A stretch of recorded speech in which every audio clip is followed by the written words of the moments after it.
the evolution of Theosophy, was the plan that HPB had the same as the plan of what the Masters had regarding the Theosophical Society? This is something really to think about, and from my own perspective, everything that I've read never really discusses this aspect. There may be a great difference between what the Masters thought of and what HPB was instructed to do, and for a particular purpose. First of all, HPB lived at the end of the 19th century during the Victorian period, which was a particular way of, people had particular ways of seeing things and doing things as they do in each historical period, versus today.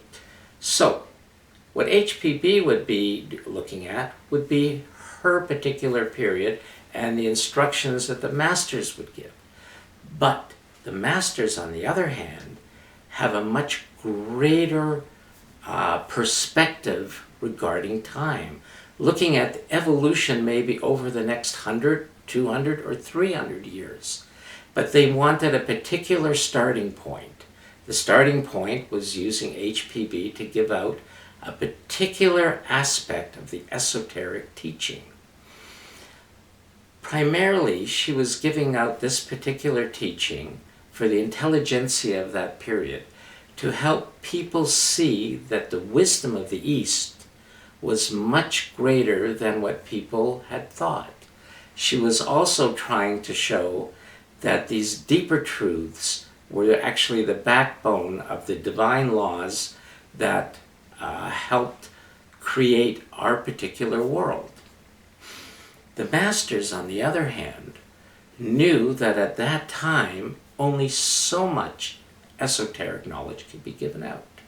And they had to look that maybe in another 100 years it should be different, and in another 100 years it would be something else. A lot of people are under the assumption that what HPB gave out was almost the total amount of esoteric knowledge. It was huge. I mean, the Secret Doctrine is an amazing work, and the amount of knowledge in there, to be able to really know it other than from inference, you have to become an initiate yourself. So, one of the big problems that exists in Theosophy today is that they cling to HPB and don't realize that the Masters see things from a different point of view. It was the Masters working through HPB that created the Theosophical Society. One of the things that's very interesting today, the idea of meditation, mantra, even the ashram, karma, reincarnation, these are words that have entered into the mainstream. I remember walking down the street not too long ago and a truck passed by and it said karma construction. I mean, these words are known, but back in the late 19th century, how many people knew about karma and meditation, etc. in the West? Very few. It really wasn't until much, much later, maybe the 1960s, the late 60s going into the 70s through the hippies, that these words started to actually filter through. But where was the source? The source was the Theosophical Society.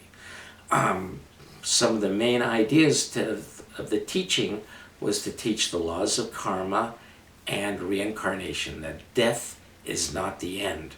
We live continuously, reincarnating and reincarnating, and over vast periods of time.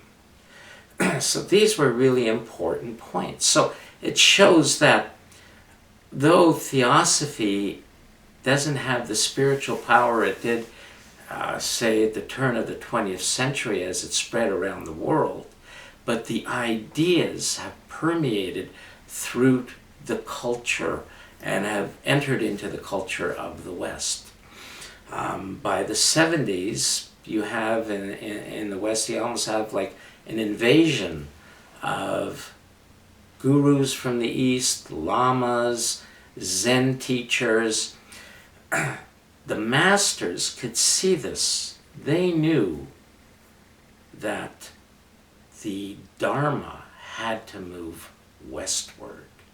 So with HPB in 1875, they gave out an initial teaching. Eventually lodges were built, and members would come to their lodge. They'd listen to lectures, they'd have study groups, they would study, build libraries, but they didn't meditate. They didn't chant mantrams. They were approaching the esoteric teaching more from the, how would you say, call it, more from an intellectual study to help uplift their thinking to get a much broader worldview and how the divine laws function throughout the world. So eventually, as time went on, there were a lot of difficulties in the Theosophical Societies, and even HPB was very upset. So the masters, in their wisdom, knew that there had to be a transformation. So around 1919, another woman, Alice A. Bailey, was inspired. She was a Theosophist. Her first books were published by the Theosophical Society, I believe Initiation, Human and Solar. But they were not embraced by Theosophy. So she broke away and eventually, I think in 1923, started the Arcane School. But the Arcane School was another step up. She was inspired by the Master DK, known as the Tibetan Master.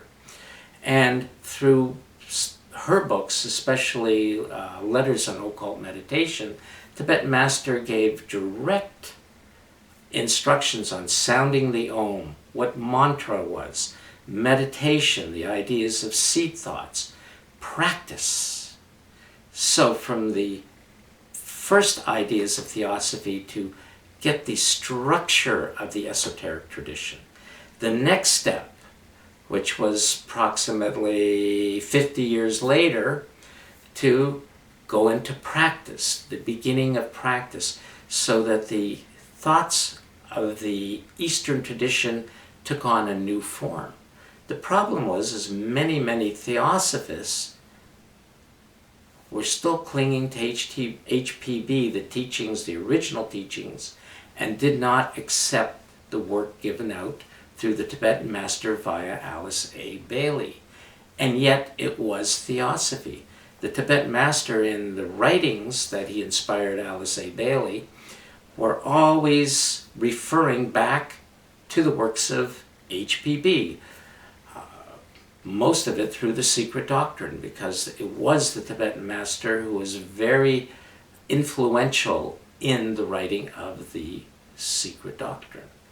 So the work of the Arcane School was done differently because of many of the lodges got involved with power struggles and what the Tibetan Master calls occult glamours, where people thought they were advanced initiates when in fact they were not, especially much later under Leadbeater and Annie Besant.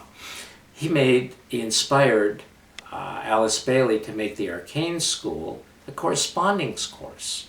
So people couldn't meet.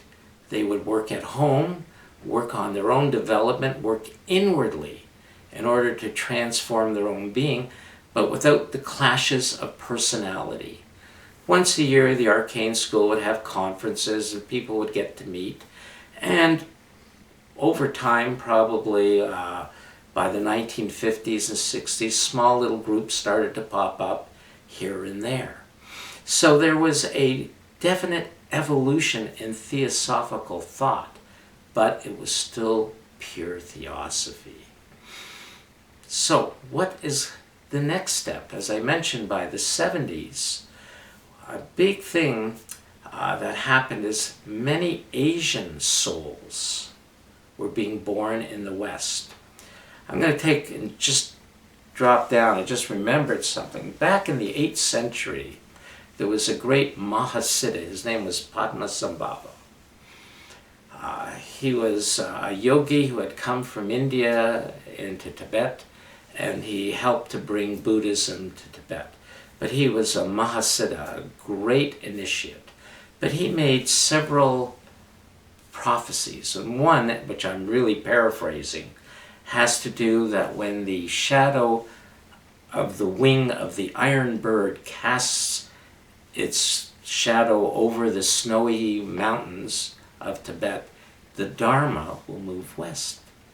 Somehow, even this great being in the 8th century saw, for some reason, the Dharma would move to the west.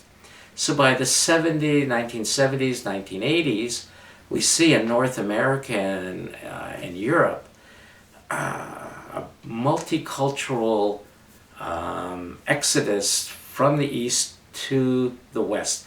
We see Hindu temples, Tibetan gompas being built, zendos being built, a whole change.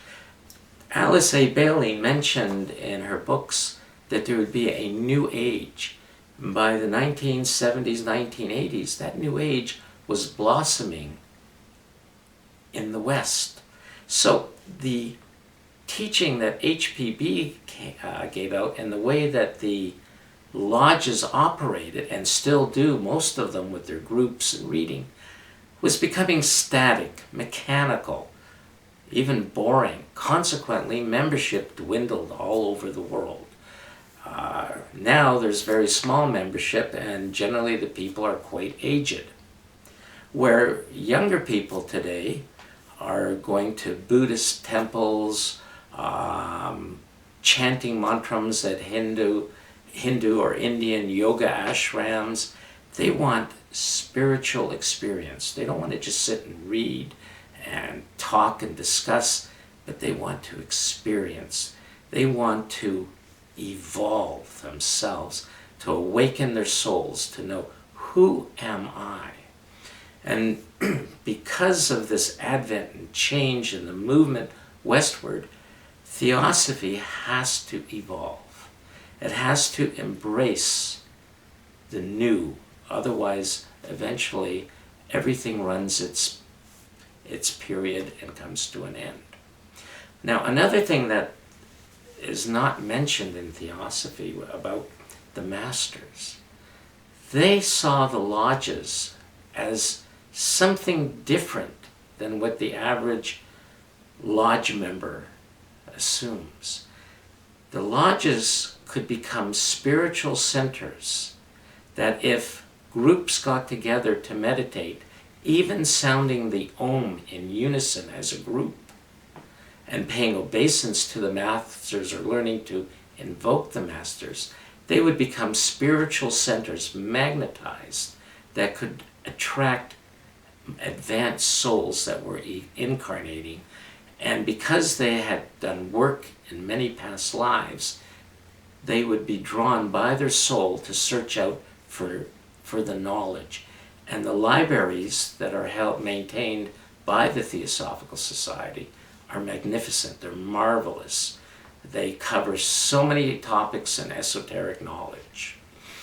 So the libraries, the structure, everything is there, but the practice isn't there. I believe that it was Milarepa, who was again another Mahasiddha from about the 10th, 11th century, who mentioned that all the writings of the Dharma, they're only there for practice. For practice. Therefore, the next step is embracing the wisdom of the East on a higher level. You have the Tibetans here, you have Hindu knowledge here in temples, but add theosophical knowledge. So the next step would embrace all this, but it would not be a faith-based practice. It would be knowledge-based with practice, with more meditation, with understanding the relationship between the aspirant and the master. And in this respect, Theosophy would evolve. Small groups in each of the lodges coming together to meditate, to discuss also but the focus is to meditate, to learn the knowledge of invocation, how to invoke the higher forces to create, how would you call, magnetized spiritual centers around the world in order to help humanity. This I can see would be the future.